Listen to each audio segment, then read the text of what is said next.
Sinabi ng Armed Forces of the Philippines na pinag-aaralan na ng pamunuan ang mga hakbang na legal laban kay Melissa Roxas matapos na kanilang matunghayan noong Sabado sa isang press con na hinubaran ng dalawang party list members ang pagkataon ni Melissa Roxas sa pamamagitan ng isang video at mga larawan ni Roxas na kasamang nagsasanay sa mga armadong grupo ng mga New People's Army sa kabundukan ng Aurora. Si Roxas ayon kina Jovito Palparan at Jun Alcober ay regular member ng armadong grupo ng New People's Army. Sa kanyang pahayag ay halata ang panggigigil ni Anad Party List Jun Alcober laban kay Melissa Roxas na umunoy sinungaling at questionable ang paglutang sabay sa sona ng Pangulong Arroyo. Sinabi naman ni Lieutenant Colonel Romeo Bronner Jr., ang opisyal na tagapagsalita ng Armed Forces of the Philippines, kasalukuyang pinag-aaralan nito ng kanilang legal team. Tulong ang AFP dito sa dalawang party list.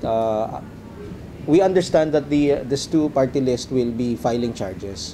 So tumutulong po ang AFP kung meron kaming information, and yun nga, katulad ng nasabi ko, pinag-aaralan din ng ating mga lawyers also how they can help. Si Lieutenant Colonel Romeo Bronner Jr., RH 911, Bing Pormento ng DZRH Nationwide.